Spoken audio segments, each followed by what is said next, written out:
Hi there, my name is Kerry. I'm here in the Paint a Pot Pottery Activity Studio here located directly on the Limerick Greenway. It's the Barna Greenway hub. And today I'm just going to quickly make or show you how to make a fairy trinket dish. This is something that you can come and book yourself in for a session, whether you're an adult or a child. Doesn't have to be a fairy. It could be you're a nature spirit, could be I don't know, your inner spirit animal, I don't know, whatever you like. But over the summer period now I'm going to be hosting a workshop for children, and this is what we're going to be doing. So today I'm going to show you the elements that we need and how we assemble them together. Okay?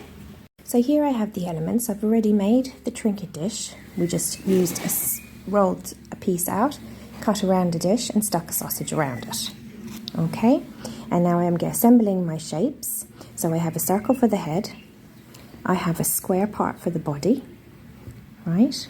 I have two little sausages that are the same, they're going to be the arms, two other little sausages, a bit larger, they're going to be the feet, two rounded triangle-y shapes, and a flattened shape.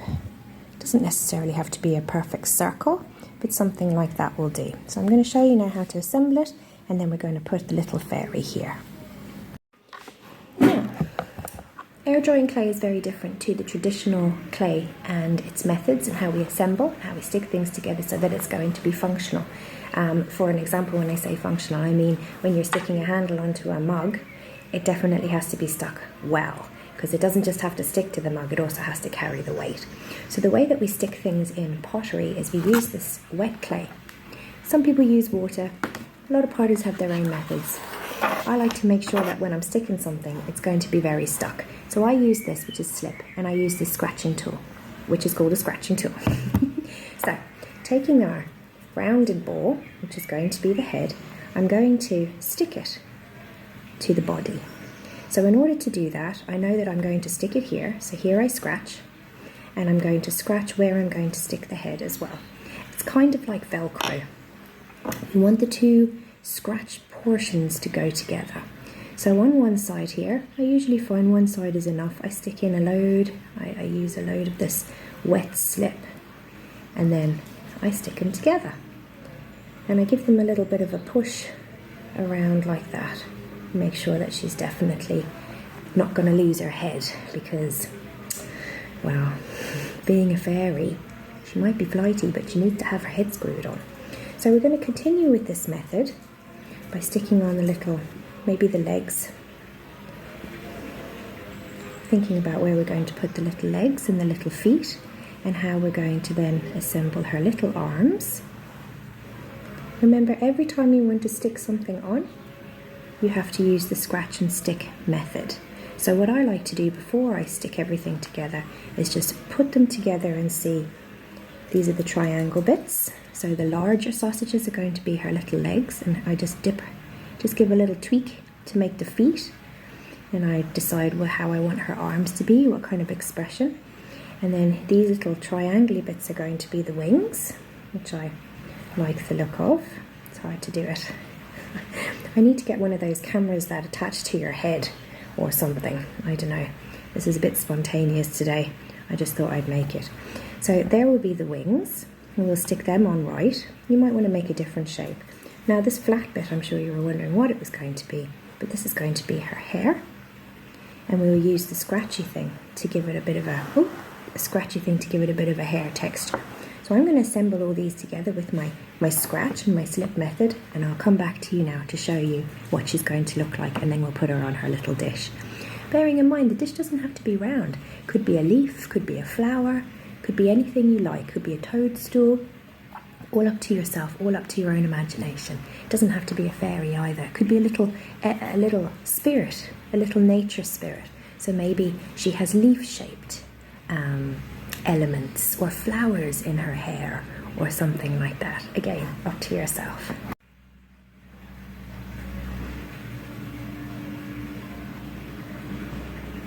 Another thing that I like to do when I'm assembling things is, once I've stuck the legs together, for an example, I don't want to saturate the clay.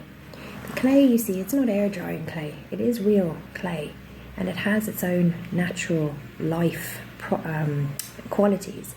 So I don't want to saturate it because the drying is quite important, and we don't want different elements to be very, very wet and different areas of it to be then very, very dry, because as they dry, they'll dry unevenly and they will twist and cause problems in the clay. We don't want cracks or anything like that. So there's her legs. I'm now going to scratch where I'm going to stick her legs. I've already scratched her body. So take our time to do this.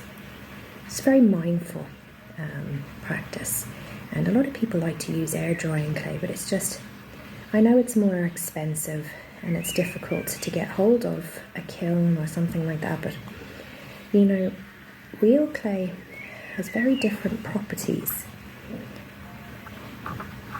It's not man-made, it doesn't have loads of chemicals in it. It's actually very good for the skin. And regarding our hands, see, it likes to be slipped together. Regarding our hands and our dexterity, it's very good for muscles in the hands and learning how to use your hands in a way that creates different shapes. There's times where you have to pat it and press it. The mindfulness is coming into how you're patting it, how you're touching the clay. Are you impacting it too heavily, distorting the shapes that you want to make? Can you be soft and gentle? When you're using your fingers, you can create nice rounded shapes, or you can create pointy ones. So it's good practice. And apart from that, it's very good practice to get something that you can envisage in your head out through your hands into something else. Or another very good thing for imagination practice is while you're working things and you're seeing things, your imagination is conjuring up and going, oh, do you know what that looks like? That looks like a da-da-da-da-da. And then you start moving in that tangent and finding that you're not only building something, but something is actually organically being built. So you have a hand in it and you're watching it, and that watching it come to life almost. So this, for an example, I might want it to be more of a butterfly kind of shape as I think about how I'm going to assemble it. How thick do I want it? Do I want it to be very thick? I don't think so. I think little wings would be quite delicate in their flight, wouldn't they? Now, when I'm making things, I also think about the colours that I'm going to use. I might think about how I'm going to decorate it. Is it going to be just a flat colour, or should I imprint some circles or triangles or other shapes into it that I might want to accentuate? So I noticed that she didn't have much of a neck, which is okay. But what I did was I used my scratching tool just to push it in a little bit. And it gives me the opportunity to kind of sculpt her face somewhat so that she doesn't just have a big round nubbin of a head. I'm also now going to assemble her arms on, and I'd like her to kind of have her arms laying on her knees. So I'm going to stick them on. And one of the things that I just wanted to hop on to show you while I'm in the process of this is once I've stuck it on, I also want to kind of blend it into her body, and that really makes, again, it a nice strong structure rather than having these joins that could quite easily pop off, you know? So that's one. Let's do this one. Which way around does she go? That's the elbow, I think. Or is it that way? Yeah, that way. And I don't want them to be exactly the same. If I do want them, then I just give it a good blend. Alright, so she's coming along, my little thoughtful girl. I think she's going to be a girl, this one. Maybe later on I'll make her a little friend. Could be an animal, could be a boy, could be a girlfriend. Sure, girls love girlfriends. If I do want something to be the same, what I do is I lie them on top of each other so that I get them to be kind of a similar shape. You see? And a similar size. And if I was making a sausage, for an example, I would do the same thing.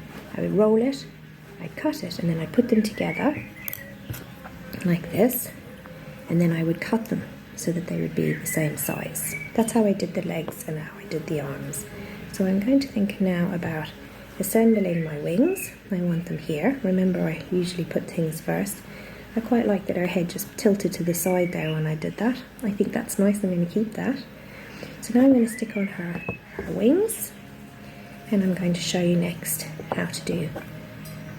how we might do our hair. Now there's lots of different ways.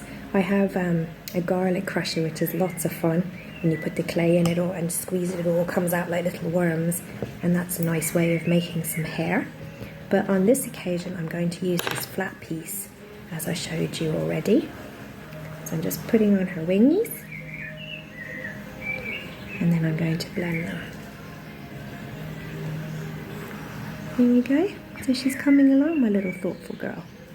So while I'm making her hair, I put it on like a wig to see if it's flowing, if it's like right up on her face, does she have a fringe, and how much of it is at the back. And I'm going to give her a little sculpted haircut. So just taking it back off again. I know that I want to just trim, and I'd quite like it to be narrow rather than wide at the back. I'd like it to have more of this kind of a shape. You get me? Right? Again, I don't want it to be too pokey, because that's another thing with clay, is that when it dries it gets very brittle. So we want everything to be not too stingly and stipply and I don't know what the word is, pringly or prickly. So that'll be a good start. Pop it back on again. So just to put it on there, I've actually scratched that it's going to land on the wings as well. And I really don't want the hair to... the hair could be actually used to reinforce all the body. So I'm just scratching on the hair, and I'm going to pop it on. Don't forget the slip. That's really important. So we put loads of that on, because this hair bit now is really going to reinforce the whole body, and we definitely don't want it coming off. Now, my little sweetie, and we give the nice little curl at the bottom. So she's coming along. And what I might do at this stage is I might actually put some hair texture using my... And rather than just going straight down, I want to kind of give that feeling of flow. So it's a lot of fun. I like doing this sort of thing, especially on a quiet day, listening to the birds and just having a bit of time to myself more than anything, because otherwise you're running around all the time and there never seems to be any downtime. There's always something to be done, isn't there? You know? So you get a great feeling of accomplishment, even though you've only made a little thing that has absolutely no purpose except to bring you joy. So there's my little girl. I might just give her a bit of a fringe here.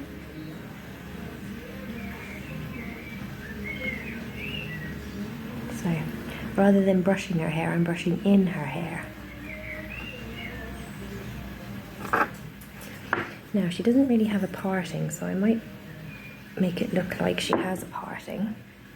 So rather than it looking just like a piece that I've just stuck onto her head. Now, she's coming along lovely. Now, rather than a round trinket dish, I think she would look nice on a leaf. So I'm just organically pressing a shape. See how I'm using my fingers to create waves in different shapes by patting and pressing and sliding. And this is what all the mindful practice is. You know, you're feeling something out until it resembles something that in this case looks like a leaf. Something like that, and they're organic and beautiful. They don't have to be perfect, which is something us humans really seem to have such an issue with, don't we? We want everything to be so perfect, whatever that is in our minds. It certainly seems like a high expectation to me. When at the end of the day, we're not the creator. We mimic the creator. We mimic things that we've seen. We mimic nature. And as I said, in this case, it's going to be a little leaf. So that's my little leaf. I might put some veins into it. Again, if I don't like it, I can just rub it out. Oh, how wonderful. How wonderful that everything isn't so serious. And one thing that I might do is I might use different tools to get different results, you know? I don't want this to have skinny little lines. I want it to be quite robust because she's only small. And it's like we're zooming into her little world. So that's the leaf that I'm quite content with.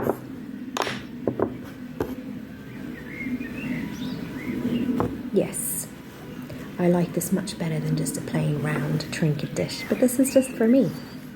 So this is my little fairy sitting on her leaf, contemplating the world, listening to the birds, as am I today.